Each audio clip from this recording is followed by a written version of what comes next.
Issues I believe that we need to really address is the idea that I'm getting is that I believe we need to have several levels of cuts that we can live with. And I know a lot of people don't want to hear that, and I understand. But, we must discuss it. This is a difficult issue to deal with for everyone. So, but I believe we should discuss it and get it, come to some level of agreement where we can say we can work with this, we can work with that. We have a $20,000 cut this year, we have a $50,000 cut next year. This is what the people who hold the money, this is some of the discussion that we need to bring to them. Let me first of all address the recommendation that's on the memo. That's it, $143,000, you have no staff. I think you have to take into consideration, if you have no staff, you have nobody coming in to complain. You have no office space to deal with, to work out of. Nobody coming in to take Excuse me? complaints. Nobody coming in to take complaints. Right, because if they call here and there's no one here, then that's the end of it. And it only takes a few times for people to find out you're only in body and you're not in substance, then they're gonna stop coming here to file complaints, and then everything goes down to the most, if they can find it more. So, when we talk about the dollars that can be cut, there was a recommendation last year for $50,000. Well, in Scott Tornquist's questions at $50,000, and we said, if you all received a copy of the answer to that question, that would put us in the hole of, what was it, $27,000. Now, you could live with that. You could live with that, but, that will keep the doors open. It'll keep the staff in here.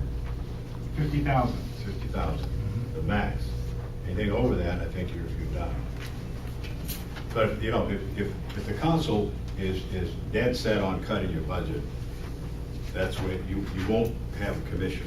I'm gonna let you know that now. This happened in other communities around the state. You have no staff, I'm gonna repeat it. You have no staff, you have no operation. That's the long and short of it. It happened down in Marshalltown, and Marshalltown had a very active commission down there until the city came in and took their funds away from them. They stayed around, I think, for about another year, because I knew the former chair down there quite well. And the commissioners got tired of coming there, sitting there doing nothing. They had a secretary that worked out of City Hall, I believe it was, who would take the complaints. Well, the people in the community stopped coming in. You walk into the secretary's office and sit down and say, I've got a complaint I'd like to file.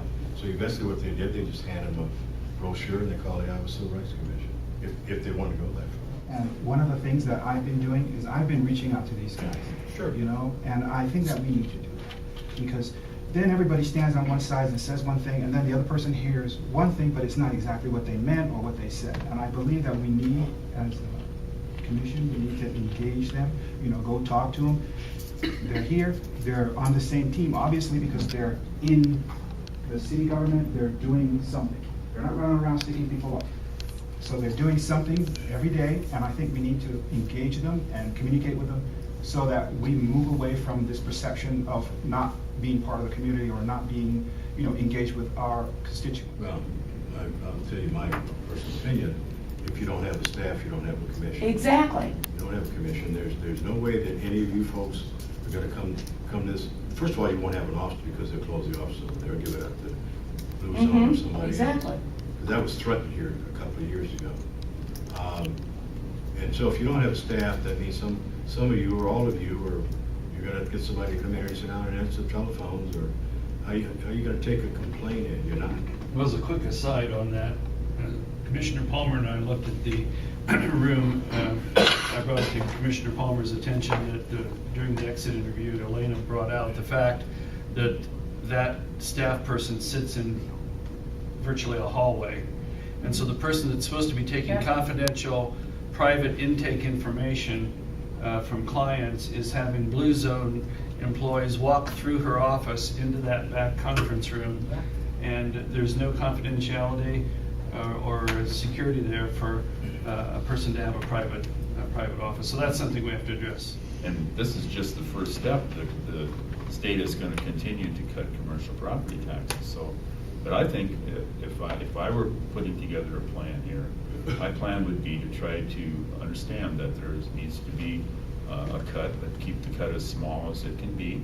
And if we could live with 50, let's ask for 20 and say that we're gonna try and come to you more frequently, be more transparent, work through you so you understand how we spend our money and what we do in the community, because we are a valuable resource to this community. And Some of the other things that were brought to me and, were discussed were about housing. Now, they were discussed in terms of asking, why don't we have a closer relationship with the HUD group? And Lionel, shed some light on this. I understand that they can't, process claims or complaints. Exactly. But, flesh us out on that area and give us the rundown on how. Yeah. Section 8 housing is funded by the United States Department of Housing and Urban Development. The city puts in for a certain number of, I call certificates, for vouchers for low-income tenants to find housing. Once they qualify under their plan, their income and the rest, the Housing Authority will receive, I think they've got 150 some vouchers now, 158. Joey, you may know more than that than I do on it. But my point is this, they don't process housing discrimination complaints. They don't have the authority to process housing discrimination complaints. All they can do is refer if someone comes to them and says, I think my landlord is discriminating against me. I'm a Section 8 tenant and my landlord's discriminating against me. What can I do? They can't say, well, fill out a form and we'll go out and investigate it. They turn it over to HUD or they turn it over to the Iowa Civil Rights Commission as a referral. And I'm sorry, Lionel, but I'm sure you're not finished, but I just really need to jump in here Sure. because I've been sitting here thinking this. Part of the problem with respect to the whole transparency and what do we really do and all of that stuff is because we can't talk about it. Exactly. And we're not even necessarily talking about discrimination. We're talking about people who get out of the shower and find their landlord standing in their living room. Is what we're doing here today of any matter in light of what the council is going to discuss tonight and what they're ultimately going to do on the budget cuts? I mean, do we have any ability to have input and negotiate like Cam's suggesting as to, if we say the commission has met and we can possibly take our hit at $20,000 and still remain in business? Because I've personally talked to a commissioner or two who has personally told me, The council member. council member, that has said that cutting the total 143,000 is fine, that we don't need a staff. We can still have a human rights commission even though we cut the total 143,000 out. So, all of the discussion we've had here has been great so far, but does it really have any bearing? And what do you suggest, Councilman Kuhn, that we do to see if we can try to get a small cut that we can still live with and maintain keeping the doors open and keeping our staff? I would just say that, excuse me, that the discussion never hurts, but all due respect, I came here 100% just to listen, but tonight I would be glad to engage in those conversations. Okay. I hope, I'm not trying to avoid your question, but I would just say discussion with members can't hurt. And I'll talk more about that tonight, but I truly just wanted to come and listen. So I'll give you a very recent current example. The council asked us in November for some budget numbers, and it took us 60 days to provide those budget numbers, Kathy. That's inexcusable. Well, That's just one example, because Lionel said at our joint 60 days, they just got them now, just now. And Lionel said, and let me finish, Lionel. Lionel said at the joint meeting that those numbers were readily available and he could provide those. And we got It it. took us 60 days to get those to the council now. If that's transparency, I'm missing something here. Could I correct that, please? Sure. In all due respect, the numbers that we issued weren't good enough. somebody kept saying we need a metrics, and we kept saying, what are you talking about? And the final document that we issued, Amy and I wasn't aware that they were looking for that specific, those particulars. The numbers are, that we put in Councilman Tornquist's answer, response to his questions, are the numbers. Now, we don't know what you're talking about when you just say, give us a metrics about the finances. Well, first of all, the finance department has all those numbers. You That's can ask just the- a walk, you know, Let I me mean. finish, please.